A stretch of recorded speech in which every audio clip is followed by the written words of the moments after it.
Hi, everyone. Good to see you today. Happy Wednesday.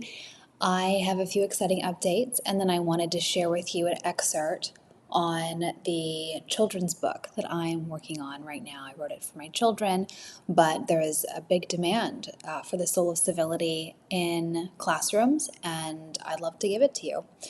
So, first of all, I am extending the ambassador application deadline until Friday.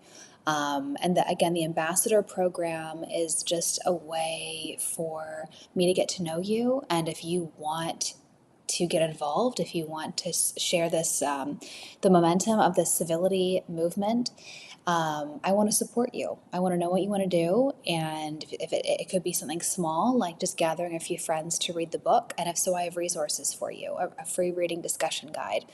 It could be something bigger, like building a nonprofit or implementing the soul of civility in your workplace or in your community, or having a whole civility summit, like many of you have written to me with your interest about. And if that is the case, I want to help you with that as well. I've heard other great and exciting things. That one ambassador is starting a civic merch e-commerce site, and I might have some civic renaissance slogans on swag at some point. So love to hear more about this person, how they want to build that idea out. So I've loved seeing the innovation and the enthusiasm that many of you have, and I want to give more opportunity to bring that to the fore. So I'm linking the application for the Civic Renaissance Ambassador Program one more time here, and then the deadline will be this Friday. And then you'll hear from me every few weeks just to encourage you and stay in touch and hear what you want to be building. And the other exciting thing, the recap video for the Civility Summit that gathered 100 mayors, leaders, city council persons from across North America and 17 states.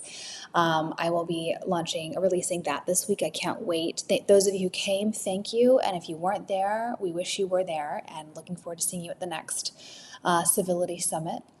And I will share that video with you very soon. So get excited for that. I've loved working on that video with our team. And so here is the book, the children's book. I'm calling it Heroes of Civility, the Soul of Civility for Young Citizens. And the vision of this is to have it be for an audience that is K to 12. And there will be a children's book, and then and then a curriculum, rather, with discussion questions and activities that are age appropriate. And I have school districts that have said to me, and teachers and heads of schools who have said to me, write the book, build it, and we want to use it. And so I'm trying to work as fast as I can. This has been something on my heart for a long time. I wanted to write this for my kids. My kids have been on book tour with me in 100 cities, 120 cities, 5 countries, and they know my book, and I want them to know the content of it, and I want to render it exciting and useful to them. And so I'm glad for the excuse to do that. And so this is the first story of the children's book, called The Soul of Civility for Young Citizens, or Heroes of Civility is the title. Gilgamesh and Enkidu, the transformative power of friendship. Once upon a time, in a land far, far away and quite different from our own, there was a king named Gilgamesh. Gilgamesh was part man, part god, and he ruled over all the people and of all the land of Uruk, the first city in the whole world. Gilgamesh was a tyrant. That means he was not a good king. Instead of serving and loving the way that a good king should, this king, Gilgamesh, took whatever he wanted, whenever he wanted, from whomever he wanted. With each act of selfishness, Gilgamesh became a little less human. Every time he took from another, his heart grew colder and his soul smaller. The more he hurt others, the further he drifted from what it means to be truly alive. He was part God, yes, but he was forgetting what it meant to be a person. Power without love was slowly unmaking his humanity. The people of Uruk suffered. The people of Uruk cried out to the ancient Sumerian gods. They said, Gilgamesh is hurting us. Please help us. The gods of Uruk heard the cry of the people, and guess what they did? They created from clay and the earth a hairy, animal-like man named Enkidu. Enkidu, who would save the people of Uruk from Gilgamesh. I'm going to edit in real time here. Enkidu marched up to Uruk, and he challenged Gilgamesh to battle. Long and hard they fought, deep into the night, day in and day out. Who would win? The people of Uruk cried out. With one final blow, Gilgamesh defeated Enkidu. But then, something remarkable happened. Enkidu extended a hand of friendship to Gilgamesh. Perhaps even more surprisingly, Gilgamesh accepted. Gilgamesh had beaten Enkidu in battle, and yet Enkidu conquered Gilgamesh and Gilgamesh's inner tyrant through friendship. Suddenly, because of Enkidu's kindness, Gilgamesh was transformed from a tyrant and a bad king into an ideal hero and leader. Enkidu's kindness gave Gilgamesh the motivation to overcome his deep desire to conquer others. And instead of wanting to conquer people, he wanted to be friends with them. And with each act of kindness, each gesture of humility or service, Gilgamesh became a little more human again. His heart grew warmer, his soul stronger and larger, and his life richer. Enkidu's friendship taught him that love and service restore what selfishness destroys, and that every act of goodness makes us more fully ourselves. Enkidu was very happy. He said, "Do I not conquer my enemy when I make him my friend?"